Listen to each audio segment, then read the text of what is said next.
പാർലമെന്റിന്റെ പ്രത്യേക സമ്മേളനത്തിൽ 3 ലൈൻ വിപ്പ് നൽകുന്നു കോൺഗ്രസ്. മുഴുവൻ അംഗങ്ങളും ഹാജരാകണമെന്നാണ് നിർദ്ദേശം. നാരീശക്തി ബില്ലിൽ നിലപാട് തീരുമാനിക്കാൻ പ്രതിപക്ഷ പാർട്ടികളുടെ യോഗം മറ്റന്നാൾ നടക്കും. ശരത്ലാൽ വിവരങ്ങളുമായി നമുക്കിപ്പം ഡൽഹിയിൽ നിന്ന് ചേരുന്നുണ്ട്. Sharath, good morning. വ്യാഴാഴ്ച ഈ ബില്ലൊക്കെ അവതരിപ്പിച്ച് എല്ലാം ശരിയാക്കിയെടുക്കാനാണ് കേന്ദ്രത്തിന്റെ തീരുമാനം. ഈ ചില ഭേദഗതികളൊക്കെ വരുത്തിക്കൊണ്ട് സ്ത്രീ പ്രാതിനിധ്യം ഉറപ്പാക്കാൻ കഴിയുമെന്ന് കേന്ദ്ര സർക്കാർ വിചാരിക്കുന്ന ഘട്ടത്തിലാണ് കോൺഗ്രസിന്റെ ഈ നീക്കം. കഴിഞ്ഞ ദിവസങ്ങളിലുമൊക്കെ ഖാർഗെയുടെയൊക്കെ നേതൃത്വത്തിൽ വലിയ പ്രതിഷേധങ്ങൾ നമ്മൾ കണ്ടിരുന്നു. എന്താണ് നിലവിലെ സാഹചര്യം, ശരത്ത്?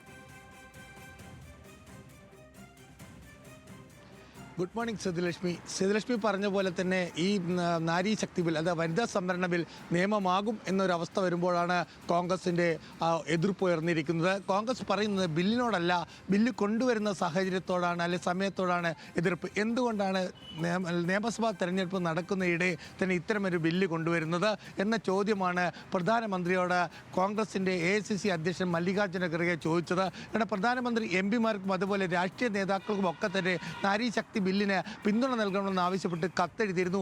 ഈ കത്തിന് മറുപടിയിലാണ് ഖാർഗെ ഇക്കാര്യം വ്യക്തമാക്കിയിരുന്നത്. കഴിഞ്ഞ ദിവസം ഡൽഹിയിൽ ചേർന്ന കോൺഗ്രസ് പ്രവർത്തക സമിതി യോഗവും നാരീ ശക്തി ബില്ലിനെ കുറിച്ച് ചർച്ച ചെയ്തിരുന്നു. ഇതനുസരിച്ചാണ് മറ്റു പ്രതിപക്ഷ കക്ഷികളുടെ അഭിപ്രായം കൂടി അറിഞ്ഞ ശേഷം പാർലമെന്റിൽ 16 മുതൽ തുടങ്ങുന്ന പ്രത്യേക സമ്മേളനത്തിൽ പാർലമെന്റിൽ എന്ത് നിലപാടെടുക്കണമെന്ന തീരുമാനം പ്രതിപക്ഷം എടുക്കുക. അതിനുവേണ്ടി 15-ാം തീയതി പ്രതിപക്ഷ കക്ഷിയുടെ യോഗം കോൺഗ്രസ് വിളിച്ചു ചേർത്തിട്ടുണ്ട്. ഏതായാലും ഒരു കാര്യം നമുക്ക് പറയാൻ കഴിയും, നാരീ ശക്തി ബില്ലിനെ കോൺഗ്രസ് എതിർക്കുകയില്ല. പക്ഷേ നാരീശക്തി ബില്ല് കൊണ്ടുവരുന്ന, അതായത് നിയമസഭയിൽ പാർലമെന്റിലേക്ക് കൊണ്ടുവരുന്ന സമയത്തെ, അല്ലെങ്കിൽ ഇപ്പോൾ എന്തുകൊണ്ടാണ് ധൃതി പിടിച്ച് കൊണ്ടുവരുന്നത് എന്നാണ് കോൺഗ്രസ് ചോദിക്കുന്ന ചോദ്യം. 2017 സെൻസസ് അടിസ്ഥാനമാക്കി ഈ ബില്ല് ഇപ്പോൾ കൊണ്ടുവരുന്നത് എന്തിനാണ്? നേരത്തെ 2027 സെൻസസ് ആയിരുന്നു കഴിഞ്ഞ തവണ നാരീശക്തി ബില്ല് പാസ്സാക്കിയപ്പോൾ മണ്ഡല പുനർനിർണയം അടക്കമുള്ള വിഷയങ്ങളിൽ വ്യക്തത വരുത്താതെ മുന്നോട്ട് പോകുന്നത് രാഷ്ട്രീയ ലാഭത്തിന് വേണ്ടിയാണ് എന്നുള്ള വാദം ഇപ്പോഴും ആവർത്തിക്കുന്നുണ്ട് കോൺഗ്രസ്. നമുക്ക് നോക്കാം ഈ വിഷയം എങ്ങനെയാണ്